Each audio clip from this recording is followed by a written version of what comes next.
buenas tardes y sean bienvenidos todos. En primer lugar, quisiera darle la bienvenida a este monumento tan emblemático para Occidente como es la Mezquita-Catedral de Córdoba. Del mismo modo, quisiera aprovechar la oportunidad para agradecerle su participación en este acto de inauguración de la 17ª jornada de la Sociedad Ernst Herzfeld. Los próximos días concentrarán en nuestra ciudad a los mayores especialistas, investigadores, arqueólogos, historiadores del arte, filólogos, etc., en todo lo relativo a la arqueología y el arte del Islam, bajo el denominador común de las mezquitas, sus antecedentes, su fundación y su transformación. Se definirán los objetivos en los que se centrará la reunión, que no son otros que la revisión del conocimiento que existe acerca de las mezquitas, su evolución histórica y la comparación entre modelos pertenecientes a diferentes realidades geográficas. Y en este marco se va a encuadrar la presentación de los últimos datos obtenidos en las intervenciones arqueológicas y en la restauración en la Mezquita-Catedral de Córdoba. Datos que aportan mayor complejidad y riqueza a la evolución de este edificio, alejándolo de interpretaciones simples que cercenan su historia y su importancia para toda la humanidad. Un edificio que cobija en su interior más misterio que belleza, sin igual, que nos enseña y que día a día nos desvela su grandeza como elemento principal en la historia del arte, la arquitectura y cuantos conocimientos integran el saber de los hombres.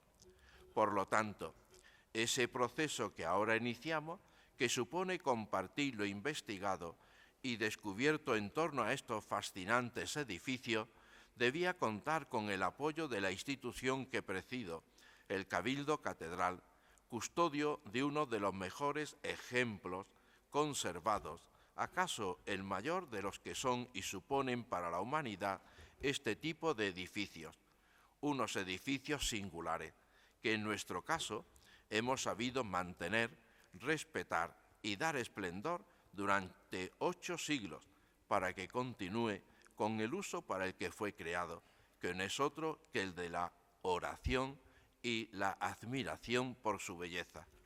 Muchas gracias a todos.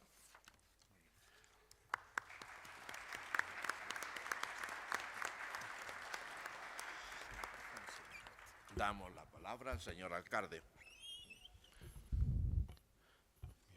Bueno, muy buenas tardes. Saludar respetuosamente al señor deán, presidente del Cabildo de esta Catedral de Córdoba, don Manuel, al presidente de la Sociedad Ernst Herzfeld, a Fernando Valdés, a la conferenciante y sobre todo a darle la bienvenida a todos ustedes a este encuentro que van a desarrollar en esta maravillosa ciudad de Córdoba. En Córdoba tenemos la suerte de contar con un inmenso legado patrimonial e histórico, reconocido en 4 ocasiones por la UNESCO, con ese reconocimiento de Patrimonio de la Humanidad o Patrimonio Mundial, como prefieran llamarlo. Pero si esa es algo valioso, si es algo que tenemos claro que es una palanca en la cual, o un espejo en el cual mirarnos, también tenemos la certeza de que debemos continuar no solo con el legado patrimonial de conservación y de cuidado, sino dando una interpretación, una investigación y un carácter científico a todo lo que ha supuesto la aportación de Córdoba en el conjunto del desarrollo de las civilizaciones y de la humanidad. Por eso, cuando por parte de Fernando Valdés, de la asociación que también vino de Amigos de Medina Zahara, se nos presentó el proyecto para albergar este congreso, lo acogimos con alegría, igual que hoy acogemos con orgullo el que se pueda celebrar, porque permite actualizar conocimientos, profundizar en investigaciones y sobre todo nos permite reivindicar el papel que Córdoba desempeña en España, en Europa y en el mundo a lo largo de nuestra historia, pero también en la actualidad como un centro de conocimiento, como un centro de congresos y de investigación. Además, no me cabe la menor duda, porque así nos lo han expresado vuestros representantes, de que ha tenido mucho que ver la elección de la ciudad de Córdoba para la celebración de esta jornada, con la labor de investigación que se está desarrollando aquí mismo, en el Patio de los Naranjos, donde se está haciendo un excelente trabajo por parte del Cabildo, que dirige, pero sobre todo cuida esta catedral y le da realce, un trabajo de investigación que creo que puede aportarle a sus conocimientos, a sus conclusiones, a su labor también de difusión, en este caso centrada precisamente en el desarrollo de las mezquitas a lo largo de la historia. Estoy convencido de que van a tener una oportunidad única de admirar ese patrimonio, también de poder observar en vivo y en directo esa investigación antes de que deba volver a guardarse con el debido cuidado nuestro patrimonio que está en el Patio de los Naranjos. Por tanto, estaremos muy atentos a las publicaciones que se hagan de este congreso en la revista de la Sociedad, para no saber cuáles son sus conclusiones, que ya sé que no se trata de conclusiones, pero sí saber cuáles son sus posturas, cuáles son sus investigaciones, cuáles son sus ponencias en todo lo relativo a las mezquitas y en concreto lo que nos pueda atañer a Córdoba, para seguir tratando de mejorar en la labor que en la ciudad de Córdoba hacemos pues entre todos, la que hace el Cabildo, la que hace el Ayuntamiento y sobre todo la que hacemos colaborando entre todos nosotros. Espero que además puedan disponer de tiempo para también disfrutar del resto del patrimonio de esta maravillosa ciudad y que se vayan encantados de la misma. Muchísimas gracias.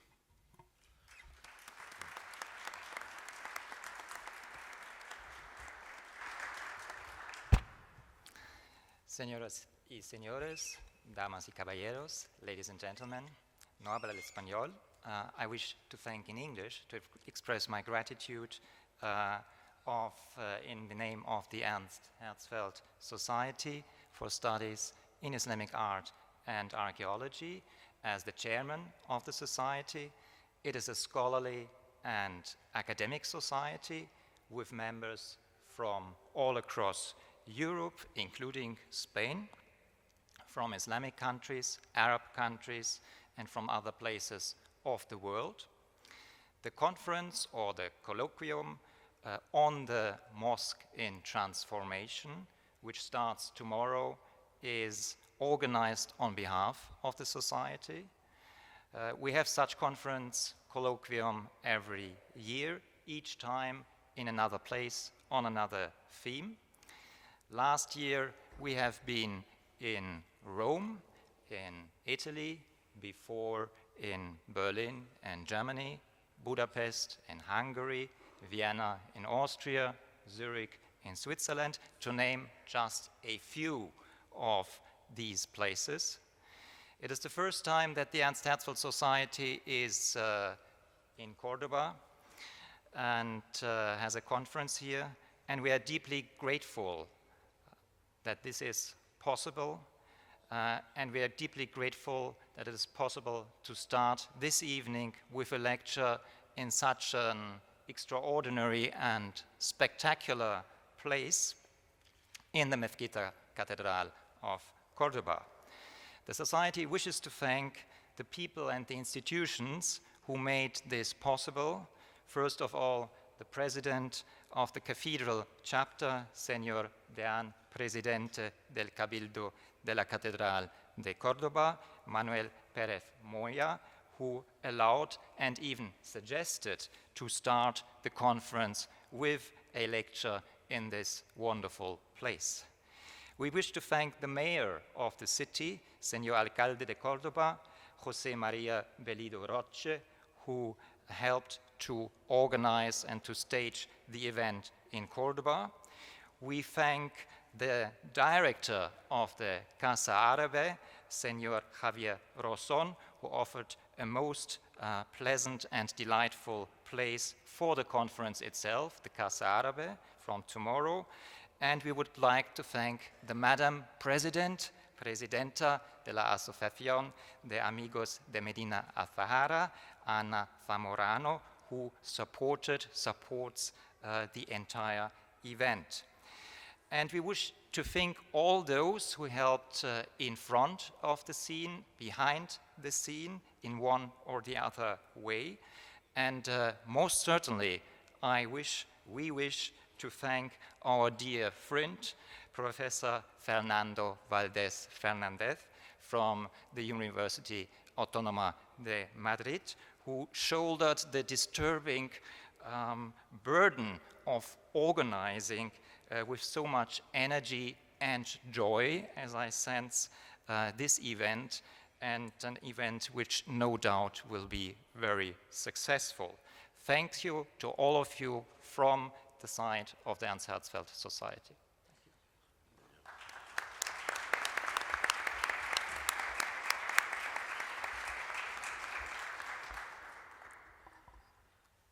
Señor deán de la Catedral, señor alcalde de Córdoba, profesor Rita, doctora Francine Guise,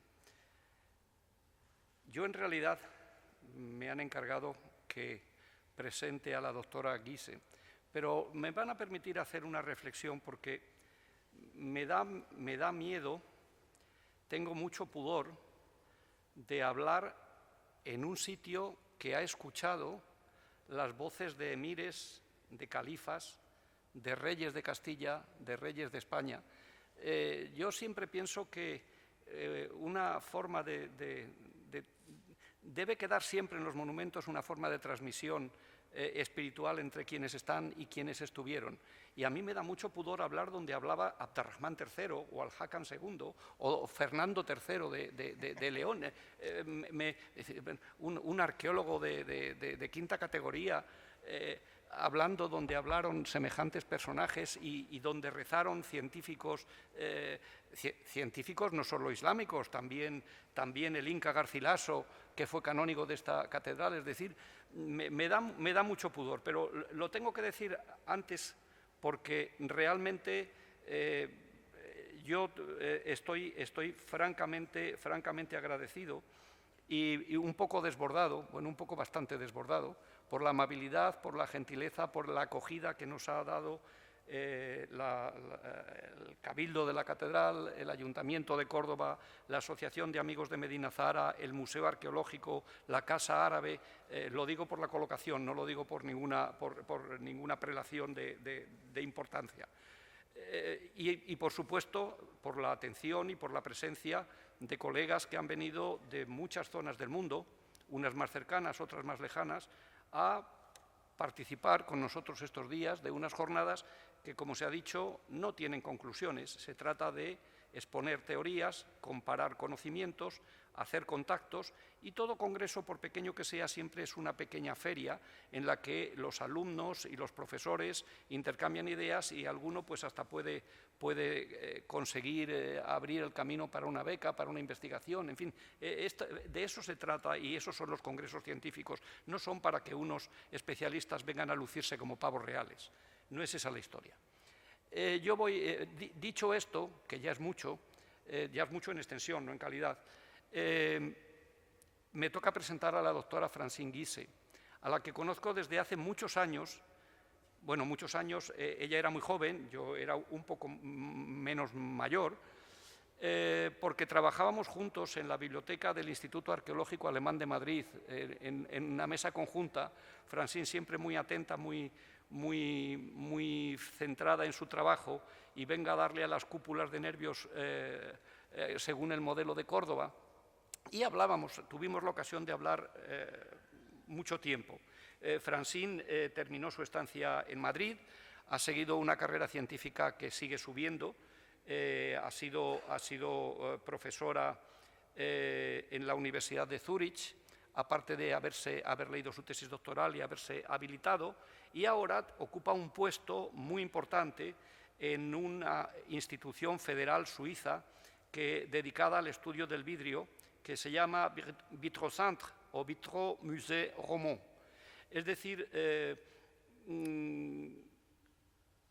ha mantenido una carrera científica estable, y además una carrera científica que, por lo que se refiere a Córdoba, y este es el principal motivo, aparte de por su currículum, para que la conferencia inaugural la imparta ella, ha mantenido una fidelidad enorme a las investigaciones relacionadas con el arte islámico de la península ibérica, pero también con la historiografía del arte islámico de la península ibérica. Es conocido su libro sobre su recopilación de trabajos neomorish, es decir, lo que nosotros llamaríamos mudéjar y la pervivencia de la arquitectura islámica, y por supuesto el famoso libro sobre las cúpulas de nervios, que ya es un hito en la historia de la arquitectura de Al-Ándalus. Yo no voy a decir nada más porque creo que es mejor escucharla a ella y desde luego mucho mejor que escucharme a mí.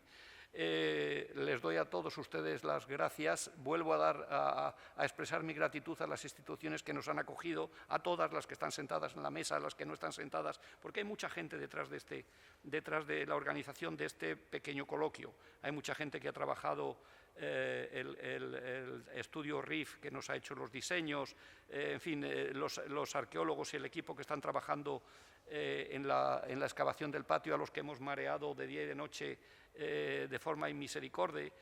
Por supuesto, a la Asociación de Amigos de Medina Zahara, que con una voluntariedad y una capacidad y un entusiasmo están haciendo prácticamente la infraestructura que maneja el Congreso, a los alumnos que han venido desinteresadamente a ayudarnos, y por eso yo creo que primero debo estar muy agradecido, y además debo a todos ustedes y además a la doctora Francine Guise, que amablemente y superado el miedo inicial de hablar en la Mezquita de Córdoba, dijo sí a mi insistencia para que nos diese la primera conferencia. Muchas gracias.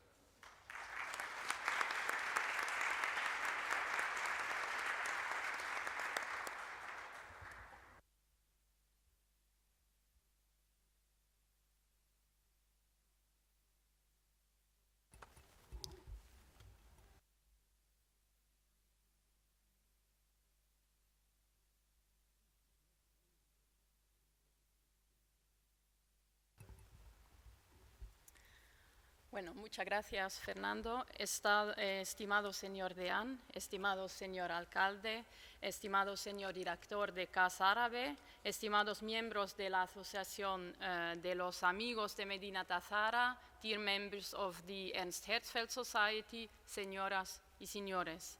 Es un gran honor poder inaugurar el coloquio de la Sociedad Ernst Herzfeld para el estudio del arte y la arqueología islámicos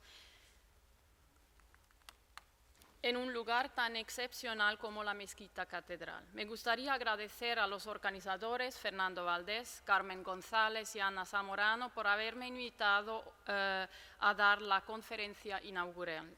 Uno de los principales motivos por los que el coloquio de este año se celebra en Córdoba es la reanudación de las investigaciones arqueológicas en uno de los edificios más emblemáticos de la península ibérica por parte de la Universidad de Córdoba y el Cabildo Catedral de Córdoba. Dentro del proyecto de investigación de Julio César a los Reyes Católicos, análisis arqueológico de 1500 años de historia de la Mezquita-Catedral de Córdoba y su entorno urbano, dirigido por Alberto León Muñoz y José Antonio Carrigue Mata de la Universidad de Córdoba, se están reevaluando las excavaciones realizadas por Félix Hernández Jiménez en la Mezquita-Catedral para conocer aún mejor la historia de este importante conjunto monumental y su evolución dentro de la ciudad de Córdoba. El proyecto cubre así el tema central del coloquio de ese año, que está dedicado a la transformación de las mezquitas, como mostrarán varias contribuciones de miembros del equipo del proyecto en el transcurso de los próximos 2 días. Me alegro mucho formar parte de ese equipo y poder presentarles hoy uno de los subproyectos que están llevando a cabo conjuntamente el Vitro-Centre Romand y el Cabildo Catedral de Córdoba. Dicho proyecto está dedicado a un espacio destacado dentro de la Mezquita-Catedral, la capilla real que está justo al lado, consagrada en 1371 por Enrique II de Trastámara. Más que cualquier otro espacio del edificio, esta capilla funeraria refleja la realidad transcultural y la continuidad artística en la península ibérica durante la Edad Media. Situada al este de la capilla de Villaviciosa de época omeya y reutilizado como presbiterio tras la conversión de la mezquita en catedral, la capilla real consta de una cripta inferior y una cámara superior abovedada, cuyas paredes están recubiertas de una rica decoración de alicatados y yeserías que evocan las salas de la Alhambra o del Alcázar de Sevilla, construidas en la misma época. Un elemento hasta ahora poco conocido de esta cámara superior son sus vidrieras. Pertenecen a un tipo de ventana muy común en el mundo islámico, compuesto por piezas de vidrio coloreado insertadas en una celosía de estuco. Su estudio nos permitirá dar nueva luz no solo sobre la Mezquita-Catedral de Córdoba, sino también sobre la arquitectura andalusí y mudéjar en general. Como algunos de los participantes al coloquio han venido de lejos, pasaré ahora al inglés para que todos puedan seguir mis observaciones. Hay traducción simultánea del inglés al español. I would like to begin my talk today with a reference to the reflections of the eponym of our society, the German archaeologist Ernst Herzfeld, regarding the formation of Islamic art, which are still relevant today. In his seminal article, Die Genesis der islamischen Kunst und das Mschatta-Problem, published in the first volume of Der Islam and issued in 1910, Herzfeld explored the question of the origin of the arts of the Islamic world and described the process of artistic formation at the turn of the 7th century as the reuse and reinterpretation of pre-existing building types and modes of expression in a new cultural environment. In a territory previously controlled by the Byzantine Empire, the emergence of a specific Umayyad architecture was the result of an intense cultural and artistic exchange in which the new elites adopted local aesthetics and techniques to create an artistic vocabulary of their own. A similar formation process can be observed in the Abbasid period, when monumental Islamic architecture has been reinvented by appropriating elements from the Umayyad repertoire. Thus, while Eva Hoffmann spoke of the representation of continuum in her 2008 re-evaluation of the wall paintings of Samara, previously published by Herzfeld in his 1927 Die Malereien von Samara, the German archaeologist explicitly linked the decorative program of Al-Mutawakkil's Great Mosque in Samara to the older Umayyad tradition from Jerusalem and Damascus by stating that, I quote in English, the colorful spolia columns of Syrian mosques were perceived as a standard, so that whenever there were no spolia, or the columns were ordered and produced ad hoc, like here, or the colossal dimensions led to the use of bundles of columns instead of simple shafts, attempts were undertaken to imitate the colorfulness of these Syrian mosques. This mosque also competed with the Umayyad mosque in Damascus in respect to the glass mosaic decorations of the walls. Many remains thereof have been found, so that it has been possible to identify the technique, yet not the original patterns, end quote. The existence of cultural and artistic continuities observable in Umayyad and Abbasid architecture can be regarded as one of the essential strategies in the formation process of Islamic art, which was similarly significant for the development of Ibero-Islamic and Mudéjar architecture on the Iberian Peninsula. Within this context, the Mosque Cathedral of Córdoba is a major reference for illustrating artistic continuity in medieval Iberia. Founded between 785 and 787 by Abderrahman I and gradually enlarged over 2 centuries to become one of the biggest mosques of the medieval Islamic world, the Umayyad building can be considered a major reference point in Andalusi architecture. While Abderrahman I's mosque laid the foundation for the further enlargements of the building, it was the second prayer hall extension marked in red, Executed between 1962 and 1971 under Umayyad Caliph al-Hakam II, which introduced the leitmotifs of Ibero-Islamic and Mudejar architecture, among them the square or polygonal compartments covered by a star-shaped rib vault, and the system of intersecting arches that should later evolve into sepka ornamentation. After the reconquest of Córdoba by Fernando III of Castilla and León in 1236, the Cordobese mosque was converted into a Christian cathedral. The consecration mass took place on June 30 in Fernando's presence, exactly 786 years ago today. As in Umayyad times, the Al-Hakam extension was the liturgical center stage of the newly sanctified building. Therefore, the Christian presbytery and nave initially were not located in the middle of the former Islamic prayer hall, but in its southwest corner, which was and still is the most important and resplendent part of the mosque. So we are here now in this part. Right here is the prayer niche, adorned with a rich mosaic decor and flanked by two similarly designed facades, all three being located within the Maksura. This enclosed compartment in front of the prayer niche and pulpit, distinguished by three star-shaped rib vaults, is the culmination point of the broader and higher middle nave.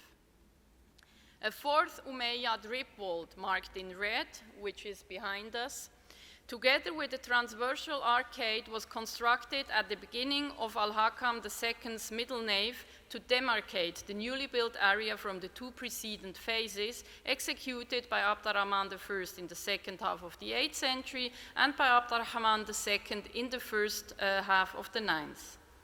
By the 17th century, this first compartment of the middle nave of Al-Hakam's prayer hall extension was known as Capilla de Nuestra Señora de Villaviciosa.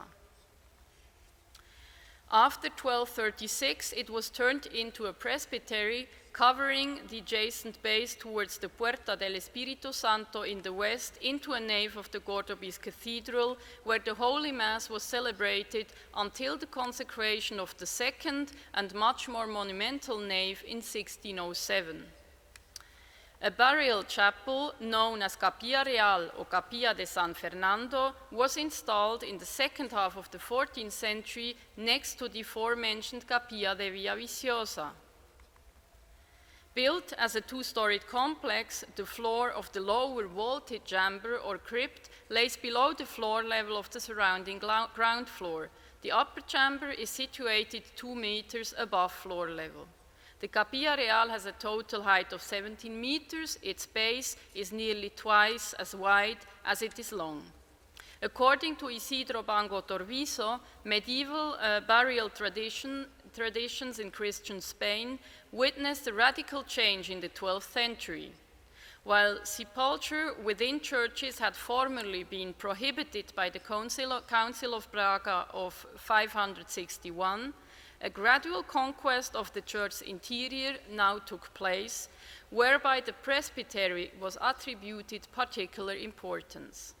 This trend went hand in hand with the general tendency to separate and mark privileged burial chapels within the church, as testified by the cathedrals of Seville, Toledo, and Córdoba, where the royal chapels were constructed ex novo in privileged locations in immediate proximity to the presbytery from the 13th century onwards. The earliest of these constructions was built by Alfonso X. He commissioned the royal burial chapel for his father Fernando III, deceased in 1252, and his mother Beatriz de Suabia, who already died in 1235 in the Cathedral of Seville. According to our much esteemed and recently disappeared colleague Juan Carlos Ruiz Sousa, this was the first privatization of an area in a cathedral through the construction of a burial chapel in its most important sector. Alfonso's commission was not only a novelty, but also the starting point of a new tradition. Royal burials would not take place in monasteries such as Santa Maria la Real de las Huelgas in Burgos anymore, but in areas within cathedrals built especially for this purpose. Regrettably, Fernando's civilian burial chapel, with its major importance for typology and formal evolution, was destroyed during the Gothic reconstruction of the cathedral, which started in 1401. Written sources give us at least some clues about the location and the general layout of the chapel. According to a description by Espinosa de los Monteros from 1635, the chapel was located in the eastern part of the cathedral, close to the former minaret and thus right next to the presbytery. And just as in the Gordobese example, this royal chapel was erected over a vaulted substructure, resulting in a two-storied layout. These two aspects, the proximity to the presbytery and the two-storied construction of the chapel, became mandatory for the kings of Castilla and Leon until the beginning of the 15th century, together with the relocation of the royal burial grounds from the monastery to newly built chapels in the cathedral, testified by the chapels of Sancho IV in Toledo and Pedro I in Seville, as well as the chapels built or finished by Enrique II in Córdoba and Toledo.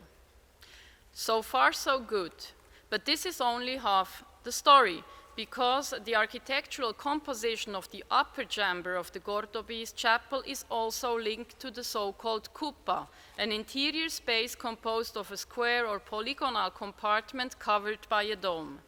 The cupa became a standard element of Nasrid architecture and was adopted for most of the funerary chapels, as well as other representative spaces of the Crown of Castilla and Leon, such as oratories, royal halls, and garden pavilions, mainly in the 14th century. The origin of this type of structure, which has been closely studied by Rafael Manzano Martos, Juan Carlos Ruiz Sousa, and more recently Walid Abdelaziz Akef, goes back to ancient architecture and has survived since the beginning of Islam in Umayyad and Abbasid architecture. In Al-Andalus, written sources describe the famous Umayyad Kupa of the Palatine city of Madinat Azara, as well as the one built by Al-Mansur in the since-destroyed city of Al-Zahira on the outskirts of Córdoba. One of the earliest Nasrid examples can be found in the Rabita of San Sebastian in the city of Granada, dated 1218 to 1219. Besides the central compartments of the Alcázar Genil and the Cuarto Real de Santo Domingo in Granada, both from the 13th century, one of the most impressive kebab can be found in the Sala de Comares of the Alhambra, built in the middle of the 14th century.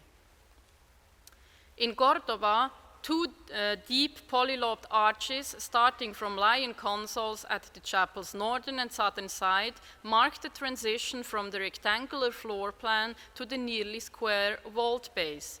Above this line rises a dome of 4.35 meters in height, which adopts the very design of the Islamic rib vault of the adjacent Capilla de Villaviciosa from the second half of the 10th century. In both compartments, 8 intersecting ribs start directly from the stone corniche, combining the different rib layouts of the 3 Muqarnas domes. The difference in the respective effect of the neighboring walls is foremost caused by their diverging designs. The massive ribs of the Capilla de Villaviciosa are visible, and the savories in between hollowed out by means of small-scale rib or melon domes. In contrast, the Royal Chapel's vault surface is overlaid with a rich Muqarnas decor, which used to be gilded, thereby replacing the star-shaped rib vault as a marker of sacrality by a Muqarnas dome, an architectural element that, according to Ruiz Sousa, originally had similar connotations. In fact, we can observe a deliberate choice of exactly this vaulting type for Castilian royal burial sites, a trend that culminated in the reuse of a Nasrid Muqarnas dome for the original resting place of the Catholic kings Isabel I of Castile and Fernando II of Aragon at the Palacio de los Infantes, former monastery of San Francisco, in the Alhambra. In contrast to this Nasrid vault, the dome of the Cordobese burial chapel adopts local architectural forms, resulting in a unique combination of ribbed and muqarnas vaults, emulating the Umayyad vault in the adjacent Capilla de Villaviciosa and translating it into the visual language of the 14th century. Just like the dome, the wall zone below is decorated in its upper section with a continuous, originally polychromatic stucco decor, which is characterized by a combination of floral ornamentation, Arab inscriptions, and coat of arms referring to the crown of Castile and Leon. The lower wall sections, or dado, are adorned by a geometric tile mosaic. Both the stucco and tile work follow an Islamic vocabulary known from Nasrid architecture and thus date from the 14th century. The superposition of different artistic traditions is especially apparent in these lower wall areas. Here, the central part of the eastern wall is occupied by an elaborate muqarnas niche sheltering an 18th century sculpture of Fernando III, whereas the western wall holds a dedicatory inscription preserved in situ.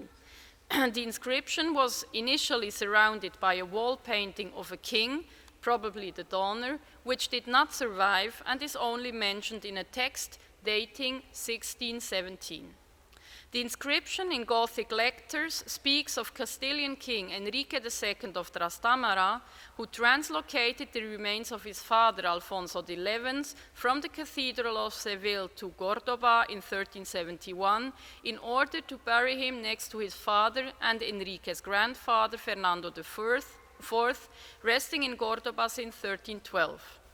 In their recently published contribution on the Royal Chapel, Concepción Abad Castro and Ignacio González Cavero questioned this attribution and argue that the design of the upper chamber may go back to Pedro I, the Castilian king, closely related to the Nasrid court of Muhammad V, included kebab in many of his buildings, among them the spectacular Sala de los Embajadores in the Alcázar of Seville.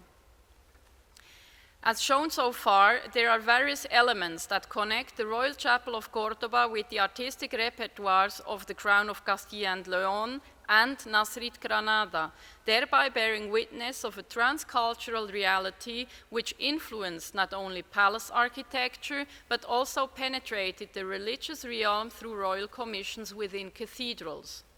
Scholars have been arguing for more than 100 years about the origin and the art historical classification of the chapel, which is one of the most debated spaces within the Cordobese Mosque Cathedral. While Dionisio Ortiz Juárez and Juan Carlos Ruiz Sousa argued for an Islamic origin, the majority of scholars consider the chapel to be a Christian construction of the 14th century. We encountered the same problem of classification with the upper chamber's rich decorative program, which according to María Ángeles Jordano Barbudo refers in its lower part to Christian and Sephardi buildings of the 14th century in Toledo and Seville, among them the synagogue of Samuel Halevi and the palace of Pedro I in the Alcázar of Seville, while the stucco decoration in the upper zone points to Nasrid Granada. Moreover, Jordano Barbudo was able to establish a formal relationship with the stucco work of the palace complex of the Córdoba family in Écija, today the convent of the Teresas. These assignments were made largely on the basis of written sources, structural evidence, and formal analysis. What is still missing today is reliable data that corroborates these observations. This is the goal of the recently launched research project, the Royal Chapel of Córdoba Revisited, Stucco Glass Windows in Medieval Iberia. Jointly conducted by the Vitraux-Saint-Tromont and the Cathedral Chapter of Córdoba, the study forms part of the already mentioned project De Jure de Julio César a los Reyes Católicos, led by Alberto León Muñoz and José Antonio Garriguet Mata from the University of Córdoba. In the center of the mentioned sub-project, undertaken by Sophie Wolf, Sarah Keller, Raimundo Ortiz Urbano, Rafael Ortiz Cordero, and myself, stands the just described upper chamber of the Capilla Real.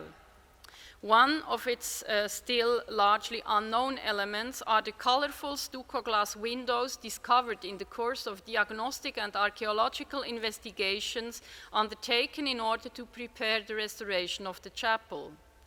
Only 2 of initially 16 windows located below the chapel's dome are partially preserved.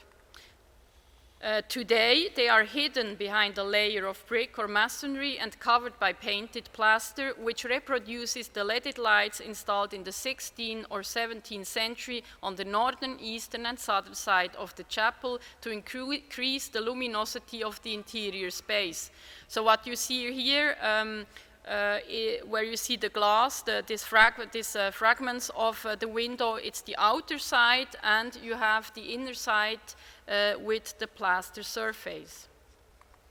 The present windows are characterized by a geometric lead tracery mainly used in the 17th and 18th century. Thus, the preliminary investigations come to different conclusions regarding the alteration of the original fenestration. The exact date of removal or bricking up of the stucco glass windows and the installation of the leaded lights will have to be determined in the course of the project. The 14th century Cordobese windows are a characteristic element of the mentioned kebab and the only surviving elements for stucco glass windows in situ in Al-Andalus so far. The colored sheet glass fragments that have been found during excavations in Ciudad de Vasco in the province of Toledo, as well as in Murcia or Granada, are evidence for such windows, but not a single stucco glass window has been preserved in these places. The discovery at the Mosque Cathedral of Cordoba sheds new light not only on one of the most important and sumptuous examples of Mudéjar architecture in Spain, but also on Islamic buildings such as the Nasrid Kebab of Granada mentioned before. Therefore, the Cordobese windows are of outstanding importance for what Jorge de Juan Ares and Nadine Schibille called a fragmented history, una historia fragmentada, in 2020, with respect to our knowledge of glass art in Al-Andalus. This history is especially fragmental when it comes to stucco glass windows. They are still a largely unstudied subject of Islamic architecture in general.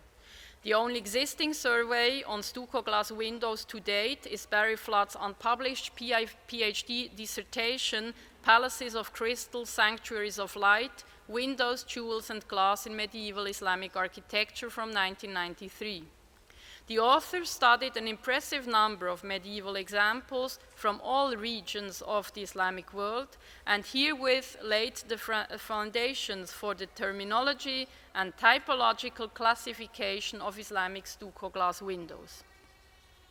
According to Flood, there are 2 groups of medieval windows. On the one hand, Kamariyat, documented in the Near East and Egypt, and on the other, Shamsiyat, common in North Africa and Al-Andalus. While Kamariyat are characterized by both ornamental and figurative compositions, including flower stems or bouquets, cypress and palm trees, architectural or animal representations, Shamsiyat feature purely geometric decoration. All in all, Flood's work is extremely valuable to our knowledge of Islamic stucco glass windows, but it also raises the problem of dating. It is often impossible to judge whether the windows preserved in situ are original or if they are more recent replicas. Furthermore, the study leaves important questions concerning the origin and the production technique of the glass unanswered or treats them in a summary manner. No laboratory analyses have been conducted. More recently, Danielle Foy has done research on the topic. However, she did not include stucco glass windows from the Iberian Peninsula. Given the limited number of finds of Andalusi window glass, which were so far all discovered in archaeological excavations, we know only little about the characteristics and the use of architectural glass on the Iberian Peninsula. To date, there are only a few contributions on Ibero-Islamic windows by Leopoldo Torres Balbás, Antonio Fernández Puertas, or more recently, Purificación Marineto Sánchez and Isabel Cambil Campaña. New data on the material characteristics of Islamic stucco glass windows are expected from the SNSF project Luminosity of the East, conducted by the Vitrocentre Roman since 2020. The ongoing project has laid the foundations for the present project by providing a scientific inventory of a comprehensive corpus of Islamic stucco glass windows from various museum collections. The inventory includes data regarding the typology, the chronology, and the origin of the windows. The research also provides first-hand information on the materials and techniques used to produce these windows and on the art historical and technical development of this art form. A more detailed study on the colored glass, its production technique and composition is ongoing. The making of these windows, which consist of colored glass pieces set in stucco grills and either sandwiched between two transenne or attached to the back of a stucco grill by means of a thin layer of plaster, follows a long tradition within the Islamic world. Stucco glass windows are attested since the Umayyad period. However, it is still difficult to determine the exact date of the windows in some of the most enigmatic monuments, among them the Dome of the Rock in Jerusalem. Therefore, apart from studying the formal aspects and typology of stucco glass windows, it is of crucial importance to characterize the used glass, as a recent archaeometrical study of glass tessera and window glass fragments found in Al-Walid I's early 8th century palatial residence of Khirbat al-Minya has shown. The material characterization of the preserved glass, which was conducted by Laura Ware Adlington, Markus Ritter, and Nadine Schibille, has brought to light new information on the production, the composition, and the provenance of glass in the Levantine region during the early Islamic period. On the basis of the results obtained, the authors were able to show that in the early 8th century, the supply of sheet glass came mainly from Egypt and no longer relied exclusively on the local raw glass industry in the Syro-Palestinian area. In the case of the Gordobi's Shamsiyat, the examinations so far undertaken by the research team have shown that the majority of the glass pieces used in the 14th century windows have been cut from crown glass. The production of this type of sheet glass is attested in the Near East since the Justinian period. The findings from Istabl Antar in Fustat, Egypt, and Sabr al-Mansouriya, Tunisia, attests that its use prevailed during the Middle Ages across the Islamic world. According to Daniel Foy, the findings from Sabr al-Mansouriya even suggest that the window glass used during the last phase of occupation of the ancient Fatimid capital came from a local workshop which produced colored crown glass with diameters ranging between 30 and 40 centimeters in turquoise blue, amber, and purple. The earliest surviving window glass on the Iberian Peninsula dates from the second quarter of the 13th century. It has been found in the Thespit, Pozo Negro of the Buxmarina house, the so-called Cason de Buxmarina near the parish of San Nicolas in Murcia. The archaeologist Pedro Jiménez Castillo, together with Julio Navarro Palazón and Jacques Thiraud, have discovered and analyzed these finds, which include pieces of sheet glass in different colors, some of them with traces of cold paint, a technique that has been used in the Islamic world since the mid-8th century, with documented examples from Qasr al-Khair al-Gharbi or Khirbat al-Mafjar.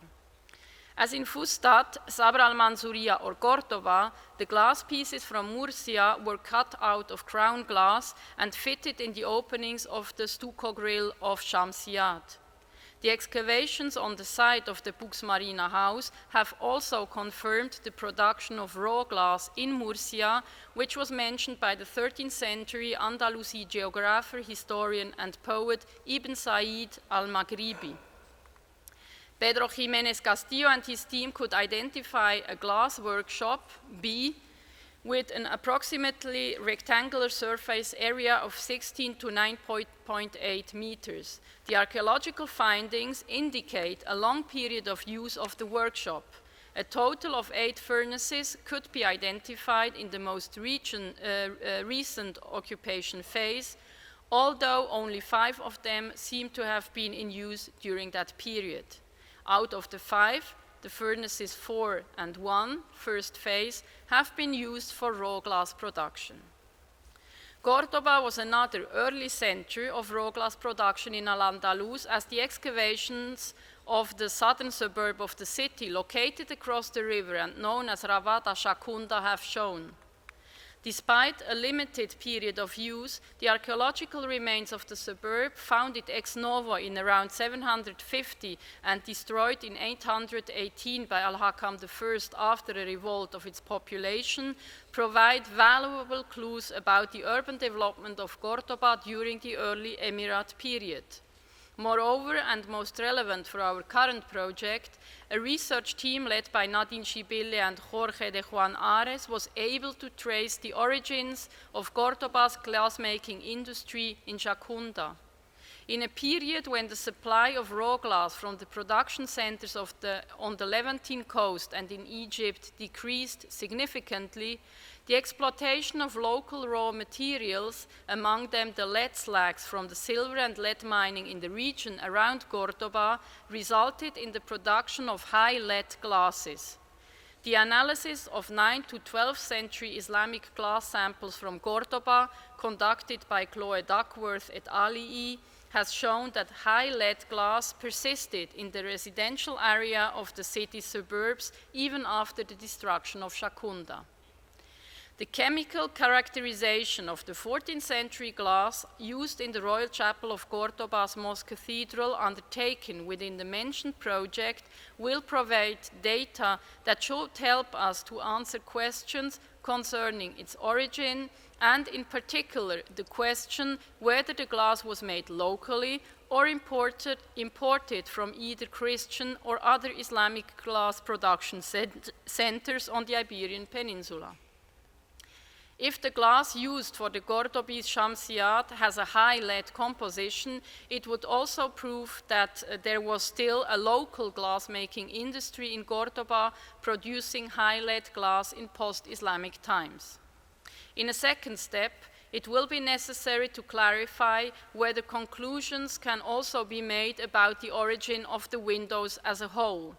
Were the stucco transenna produced locally, or were they imported from one of the cultural centers of the time, either Granada, Seville, or Toledo?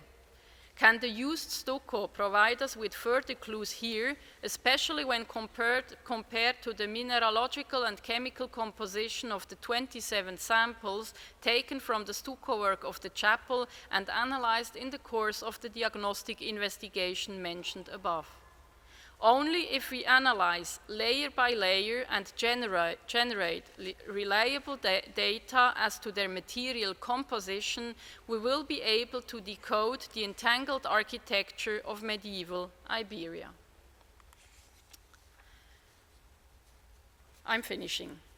Through the juxtaposition of Umayyad prototypes of the 10th century, a contemporary Nasrid decor, and a Christian architectural context, the Royal Chapel has become a key reference for studying the artistic continuity within the Mosque Cathedral of Córdoba and beyond.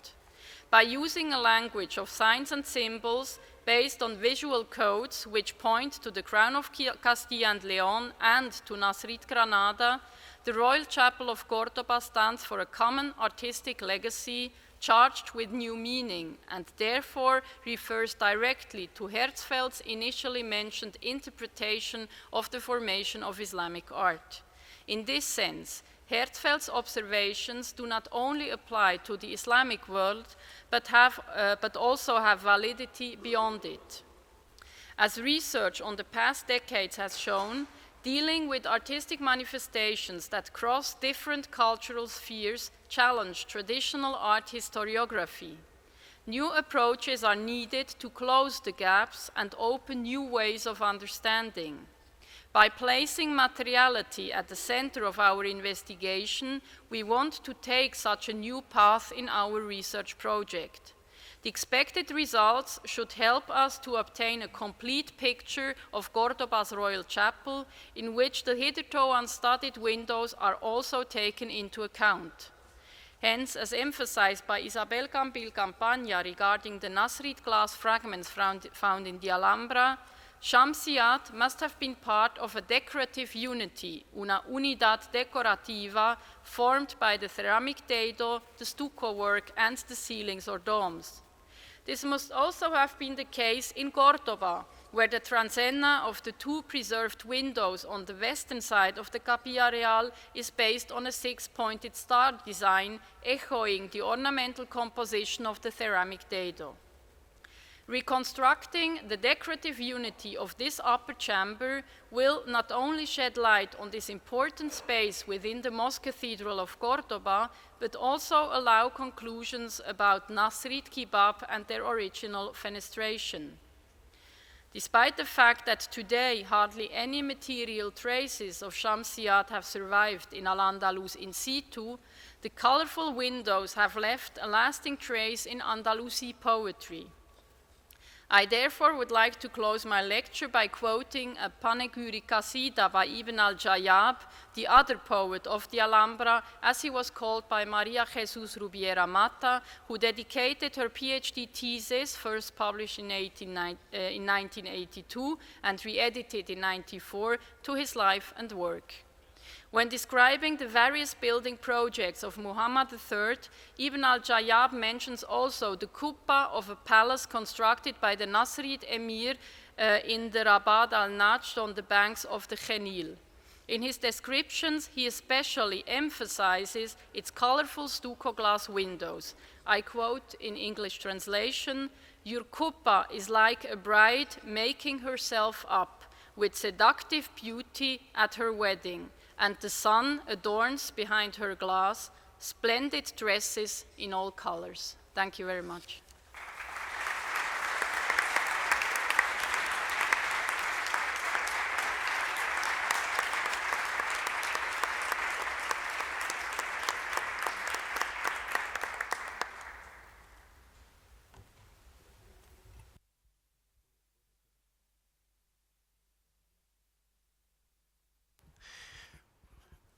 Gracias a todos. Después de esta primera conferencia queda ya inaugurado este congreso, que esperemos que sea fructífero para todos y que podamos adquirir esa sabiduría que necesitamos para luego poder respetar y conservar esta belleza. Muchísimas gracias a todos.